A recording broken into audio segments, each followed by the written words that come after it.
You're listening to an Ono Media podcast.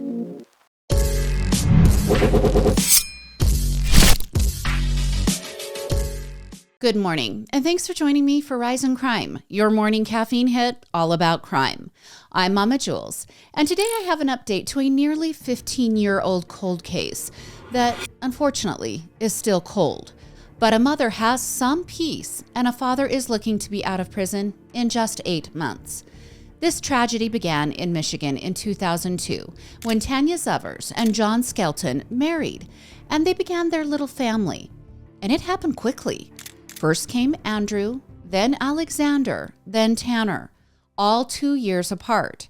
As the stress of marriage and raising a family consumed the couple, in early 2010, they began arguing about uprooting their family and moving to Florida. Tanya said she couldn't, and I'll provide more information about that later. Well, John was just kind of itchy, mentally experiencing some difficulties and looking to change their surroundings. In the fall of 2010, when Andrew was 9, Alex was 7, and Tanner was 5, Tanya received an exasperated call from the boys' elementary school. Administration felt that Tanya should know that John had just checked the boys out of class, saying he was taking them on vacation to Florida. When he was asked by the staff when the boys would be returning, he had told the school it was an open-ended trip and he just wasn't sure. Tanya knew nothing about the trip. The couple hadn't made plans for such a trip, nor had they even discussed a possible vacation, and Tanya was worried John had in some form kidnapped the kids and made the move to Florida. Tanya called police and explained the situation. She then hopped in the car with her mother and drove south to Jacksonville. Police by then had made contact with John, and after several interactions with law enforcement and even with a judge, all the parties involved came to an agreement to bring the boys back to Michigan. For Tanya, this was her breaking point. She filed for divorce and was quickly granted full custody, which meant there were no every other weekend and Wednesday night meetups for John and the boys. This didn't stop John from asking, though.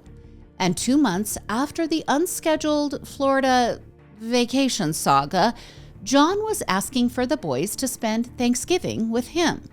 It would be just a little bit more than 24 hours. Just that Thursday, and Tanya could pick up the boys on Friday. She reluctantly agreed. After making the unsure agreement to allow John to have his boys for the holiday, Tanya was anxiously counting the hours before she could pick them back up on Black Friday. Tanya and the boys had plans for that day. They were going shopping. They needed to buy some fan gear for a local high school football game that Tanya's entire family was in town to attend later that evening. She had tried to reach out to John to reschedule those pickup details, but he wasn't responding. On that Friday afternoon, worriedly, she drove to John's house. Knocking with no answer, she felt cornered. Where were her sons? Where was John? Tanya called police, and when they entered the home, the scene was a disaster.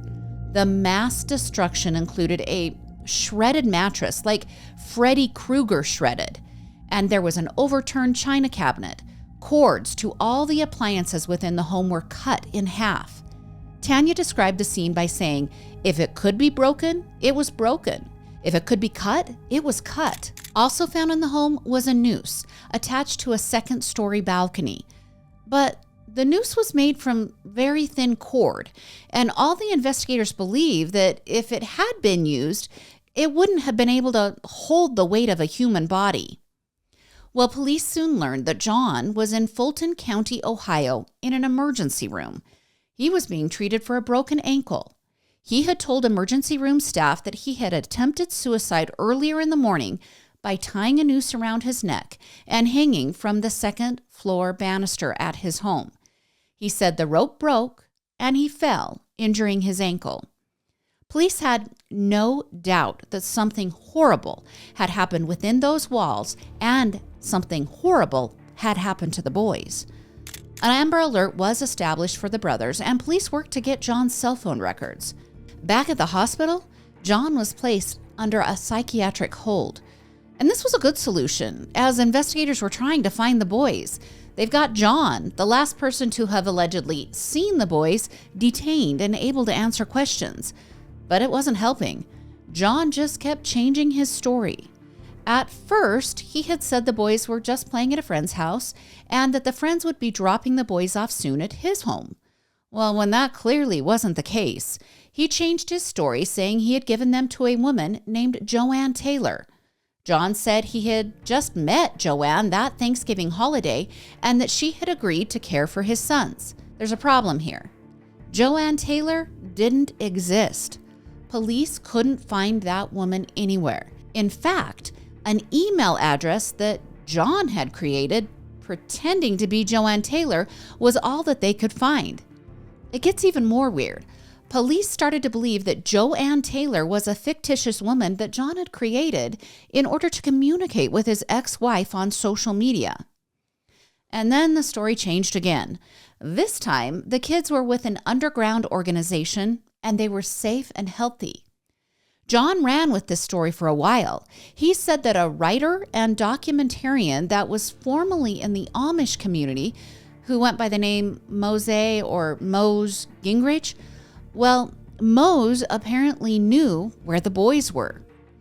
Well, police did their work. They tracked down Mose, and they flew him to meet with John. Investigators described John as going completely white in the face with shock when Mose walked into the room. Basically, they had called his bluff. At one point in the investigation, John even told investigators he was, quote, 95% sure that the boys were in a dumpster in Holiday City, Ohio. And then that story quickly morphed to the boys being wrapped in a blanket in an old schoolhouse in Kunkel, Ohio. Well, none of those stories could be substantiated once they were investigated. But investigators did find some useful evidence once they audited John's cell phone. John's phone had begun moving at 4:30 a.m. on Black Friday. Okay, remember, that's the day after the last time the boys were seen. That phone was heading from his home in Morenci towards southwest Ohio. That movement lasted for about 35 minutes. Then the phone was turned off near Holiday City, Ohio. The phone was turned back on at 6:45 a.m. back at John's residence. So there's about an hour and 40-minute vacant time frame where the phone is off and the phone is suspected to be near heavily wooded areas on the Michigan-Ohio border. Now, these areas became ground zero for searching.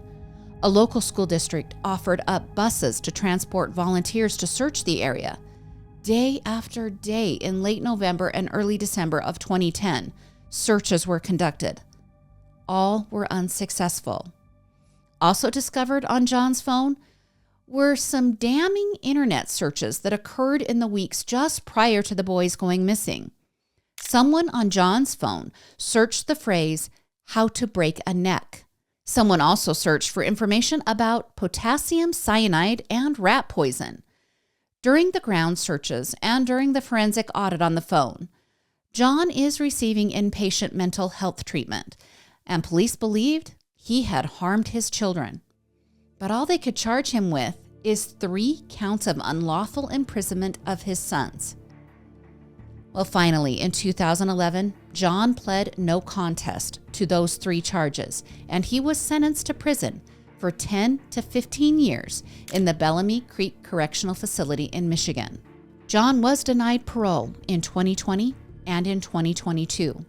He is scheduled to be released in November of this year. Now, investigations continued into the disappearance of the 3 boys from 2010 to basically 2023 and beyond. They're still looking. But it was pivotal in 2023 because Tanya had come to the difficult conclusion that she needed some closure in the still identified as missing person cases of her sons. In December of that year, Tanya requested a hearing to have her sons legally declared dead. This would allow her to acquire death certificates and, according to her words, provide them with the proper respect they deserve. Well, that hearing was delayed time and time again. And then finally, a week and a half ago, a judge heard Tanya testify about her boys and about how she believes that their father has gotten away with murdering his 3 sons. Through both tears and smiles, Tanya described each of her sons. Andrew, the 9-year-old, was, quote, smart as a whip and was a boy who had never met a video game he couldn't beat. Then there was 7-year-old Alex, the inquisitive one, the one who loved tinkering with gadgets and electronics. She also called Alex the pint-sized ladies' man. And finally, the baby of the family, 5-year-old Tanner, who was so excited to have finally started big school, as he called it. She said he just wanted to be like his older brothers. She told the judge that she knew her boys were smart boys and that if they had been kidnapped by someone that they didn't know, they would have found a way to reach out to her by now. Well, during the hearing, Larry Weeks, he was the former police chief, he was asked by Tanya's lawyer if he believes that the boys are dead. He simply stated that there is no evidence that the boys are alive. He also mentioned that John had told a local pastor that he had, quote, sent the boys home. Larry Weeks said he believes that statement means he sent them back to heaven. And then an FBI agent also testified about a suicide note that John had written to Tanya that included the phrase, "You will hate me." The FBI agent said he feels like that was a roundabout way of saying that John had killed the boys and that Tanya will hate John for it. It may have taken 2 years for the hearing to see the light of a courtroom, but it only took 2 days for the judge to make her ruling. And on Wednesday, the judge granted Tanya's request. The boys have now been declared dead 14 years after they disappeared. The judge told Tanya in her ruling that no condolences will ever be enough for such a loss that was suffered. However, the judge would not acknowledge that John was the man who murdered Andrew, Alex, and Tanner. She said the case still lacked enough information to make that declarative statement. And you may be asking, did John make an appearance at the hearing? I mean, they are his biological children. The answer is he could have, but he declined, saying that anything he had to offer wasn't going to make a difference. He said everyone but him had a lawyer, so he was at a disadvantage. Now, remember the beginning of the story, the part where Tanya couldn't leave Michigan due to some sort of legal issue. I feel like I wouldn't be doing a fair job of retelling this story if I didn't include the following information about Tanya. Tanya was apparently married to another man prior to John. During that marriage, in about 1998, Tanya was found guilty of 4th-degree criminal sexual conduct. That's a misdemeanor. It was part of a plea deal. So, she was most likely charged with a more egregious offense, and it was decreased as part of the deal. It seems by my research that Tanya, and if I'm doing my math correctly, was in her late 20s to early 30s when she was accused of having sex with a 14-year-old boy who was working for her and her first husband at some rental properties in Morenci, Michigan. Now, the information is limited, but you will see it out there if you go digging, and I'm not here to cover up anything for anyone or to pass judgment on Tanya. I've given you what I could find so that you have as much information about the case as possible. John tried to use this information back in 2010 when he and Tanya were going through that bitter divorce battle. The judge still granted full custody to Tanya, even when the information was supplied by John's lawyer.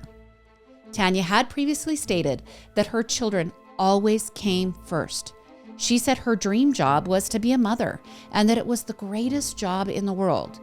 She said some have claimed she abused her sons and that those claims have shredded her. If Andrew, Alex, and Tanner were alive today, they would be 23, 21, and 19 years of age. Let me know what you think of this case. Now to an update to a case that has been a regular here on Rise in Crime. The 3 Kansas City Chiefs fans who were found in the backyard in freezing temperatures days after they had partied while watching the Chiefs play the Los Angeles Chargers in their final regular season game on a Sunday night. It should have been a great night. The Chiefs secured the victory with a score of 31-21, and they also locked up the top seed in the AFC playoffs. Well, on that Sunday in January of 2024, friends gathered at 36-year-old Jordan Willis's rental home in Kansas City. In attendance at the football party were 38-year-old Ricky Johnson Jr., 37-year-old David Harrington, and 36-year-old Clayton McGeeney. And if you remember, Ricky, David, and Clayton never made it home. Friends and loved ones had tried to reach the three all day Monday with no success. They had reached out to Jordan on Facebook with no response. And then on Tuesday, Clayton's fiancée, April Mahoney, decided she needed to see the last place where she knew for certain her fiancé was before he went missing. When she pulled up to Jordan's home, she saw her fiancé's red Ford F-150 pickup truck parked on the street. After repeated knocking yielded no answer, April climbed through a basement window and entered Jordan's home. Once inside the house, she could see through a window that looked out on the fenced backyard, and that's when she saw a body lying on the ground outside. April retreated from the home and called 911. Law enforcement attempted to make contact with Jordan exactly the way April had, knocking on the door repeatedly. Except this time, just minutes after April had tried, Jordan answered the door, wearing boxer shorts and drinking a glass of wine. He said he didn't hear April knocking because he had earbuds in and a large fan was running. His story to police: he hadn't seen his friend since Sunday. Well, when the property was searched, Ricky, David, and Clayton were found dead in the backyard. And that's when it all turned weird. April had told the police that Jordan supplied cocaine to the friends on occasion. Jordan was even nicknamed the Chemist because of his intelligence and his ability to cocktail drugs for his friends. In the home, police found a white powdery substance in the top drawer of an end table, and then they also found a white powdery substance atop the entertainment center in the living room. Jordan lawyered up almost immediately, and through his lawyer, the media and the families were told that Jordan simply went to bed on that Sunday night before his friends left his home, and when he awoke the next day, he just thought they were gone and carrying on with their lives and carrying on with his life. Well, 1 week after the deaths, Jordan packed up his house and moved out. Fox News eventually reported that Jordan had entered a rehab facility. Rumors swirled about Jordan possibly causing the deaths, that the three men froze outside, that the authorities were covering up since the investigation seemed to be moving at the speed of moss growing on trees. A year went on with family periodically giving interviews and with the public eventually learning that drugs were absolutely used at the party and could be the cause of deaths for the three men. Even so, that didn't explain Jordan's bizarre behavior and the quietness of law enforcement. Then finally, last week, 2 men were arrested for the deaths of David, Clayton, and Ricky. Jordan and his drug supplier, Ivory Carson, who also goes by the name Blade Brown. Well, they were charged with 3 counts each of involuntary manslaughter and 2 counts each of delivery of a controlled substance. Each charge carries a maximum of 10 years in prison. The 3 men died from fentanyl and cocaine toxicity, and authorities believe that Jordan and Ivory supplied those drugs. Now, with those arrests, there came more information about that Sunday in 2024. Police alleged that the partying had not only occurred at Jordan's house, but prior to the scene of the deaths, Jordan and the 3 men were at David's house partying. A witness who was at David's said they saw a large plate of cocaine being passed around. That plate, allegedly, had been supplied by Jordan. The party then migrated to Jordan's house, where the 3 friends drank, used the cocktail drugs, and smoked marijuana. How the men ended up in the backyard has yet to be revealed, but text messages between Jordan and Ivory indicate that Ivory sold the drugs to Jordan, and both Jordan and Ivory's DNA were allegedly found on the bags of drugs discovered in Jordan's home. Jordan has the same attorney, always has, and he isn't singing a new tune. He says his client did not buy the drugs that David, Ricky, and Clayton ingested. He said the party didn't start at his client's house and that the drug usage had occurred all day. So how could his client be responsible for that drug usage?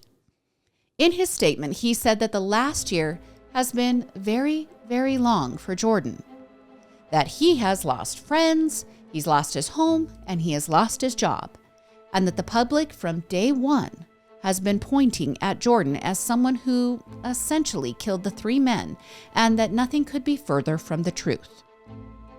Well, I'll continue to watch this case and let you know of any further details and potential plea deals that may come forward. Both men have entered not guilty pleas, and both have a cash-only bond of $100,000.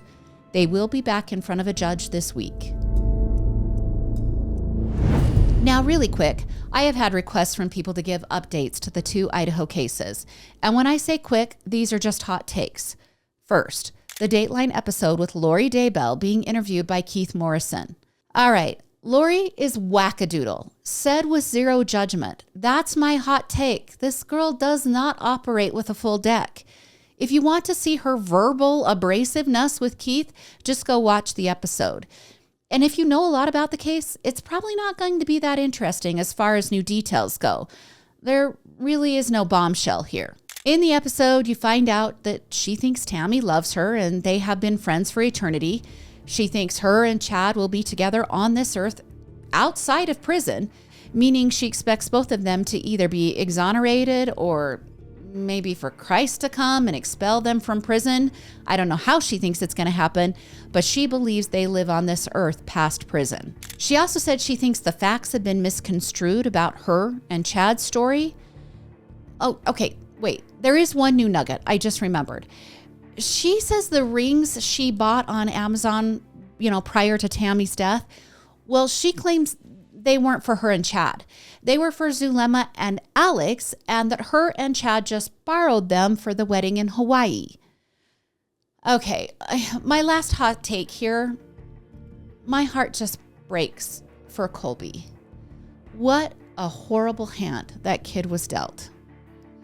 Now, let's just move on. I don't want to spend any more time on Lori. We'll cover it when her trial happens in Arizona, so we'll just move on. Let's go to the Idaho 4 murders in Moscow.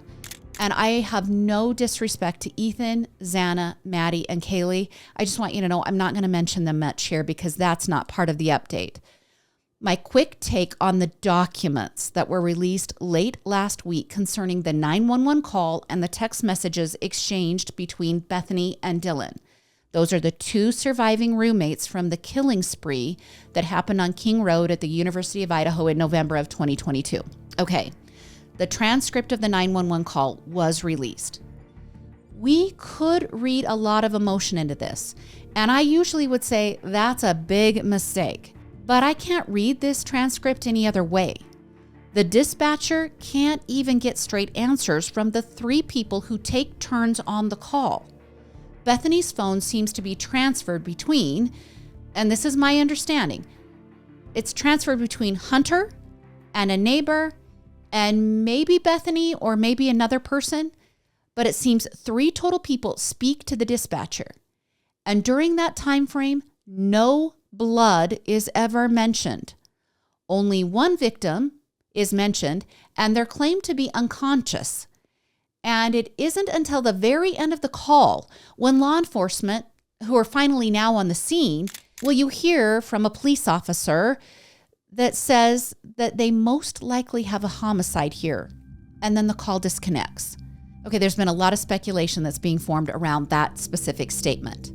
My take on that statement. Possibly Hunter, who went into the house, knew that the scene was far worse than just an unconscious person.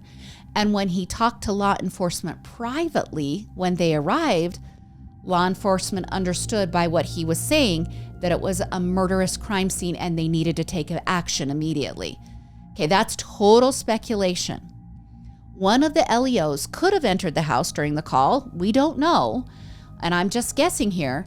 He could have entered, or she could have entered the house and then said that on the 911 call, but it seems to happen too quickly for that. Now, also, the call happens right around noon. So that's 6 hours-ish after the murders occurred between 4 a.m. and 4:17 a.m. However, texts between Bethany and Dylan, the surviving roommates, well, they indicate they knew something was wrong far before the 911 call. The two surviving roommates began texting just a couple of minutes after Dylan claims to have seen the man with the bushy eyebrows in the off-campus house. Via text, she expresses how scared she is, and Bethany encourages Dylan to come spend the night, or in this case, the early morning hours, in her room. Okay, I just need to say something here. I will continue until more information comes out at trial to not be judgmental of Dylan. We have no idea how much alcohol or other drugs might be at play here, if there's any, and we have no idea what previous behaviors in that house will be testified to. Maybe this happened more than you think. Strange people milling about, spending the night. Or maybe it didn't happen at all, and Dylan should have called 911 immediately. We don't know yet, and the trial is going to reveal so much more. Okay, that's the measured approach. If you want my hot take approach, these are possibly impaired college students who just aren't making the keenest decisions with their not completely mature brains. The legal side of this. The judge is yet to rule if the 911 call will be transcript only or if it will actually be played. That potential emotion on a played 911 call could work in the favor of the prosecution potentially, maybe creating a tie with the jury to how tragic the events were for those involved. Now, the judge is yet to say which way the call will be admitted. And then also on the table, the concept of the accused, Brian Kohberger, having autism, and due to that diagnosis, his lawyers say the death penalty should be removed. The judge will rule on that at a later date as well. This was just a quick look at the new information. I actually want to hear what you have to say. Do you think the call could potentially help the defense or the state? Do you think autism is a reason to not receive the death penalty if convicted of 4 brutal killings? And do you think the timeline of the murders and the reporting of the murders is kind of wonky? Let me know. And then finally today, have you heard about women wearing less and less clothing on the runway? And I'm not talking about fashion runways. These are airport runways. And it happened on a Southwest flight bound for Phoenix last week. The plane was taxiing down the runway in preparation to depart Hobby Airport in Houston, Texas, when a woman who was fully clothed unbuckled her seatbelt and walked to the front of the plane, demanding to be let off the flight. And it wasn't quiet. She was jumping up and down, screaming. When the aircraft continued to move, the female must have gotten more agitated because she started to strip off her clothes. Eventually, all the articles of clothing were removed, and she strutted and stomped up and down the aisle of the plane like it was a Milan runway show highlighting the latest spring fashion trends. At one point, she makes her way to the cockpit door, where she begins banging her fists on the locked entrance, demanding to be let in. She then started rubbing her naked body up and down a female flight attendant who was trying to calm the obviously out-of-control passenger. Now, the flight never left the ground. Instead, it circled and returned to the gate where an airliner worker boarded the flight and covered the woman with a blanket. Houston police detained the woman and took her to an area hospital for a mental evaluation. And are you ready for this? She was not charged in the incident. And as credit to Southwest, the flight was only detained for about an hour. Despite the quick response and ability to get in the air in an hour, I'm not sure the airline can repair the damage done to the young children who were on board to watch the unexpected striptease. I know airline attendants have some wild stories. This one is probably top 5 for those working that day. And I have a question. Do they get hazard pay when this kind of craziness happens? Who knows? Well, that's your Monday episode of Rise in Crime. Thank you for being here. Please share this episode with a friend if you enjoyed it. I would love to have the podcast grow, and that's a great way to make that happen. And keep sending me your case suggestions. I love to cover those here on Rise in Crime. Thank you for the 5-star reviews and the positive comments. Please keep them coming. And of course, like and follow us on all of our social media accounts here at Oh No Media. That's Rise in Crime, Murder with My Husband, and Into the Dark. Join me again on Thursday for more morning crime news. I'm Momma Julz, and keep safe out there.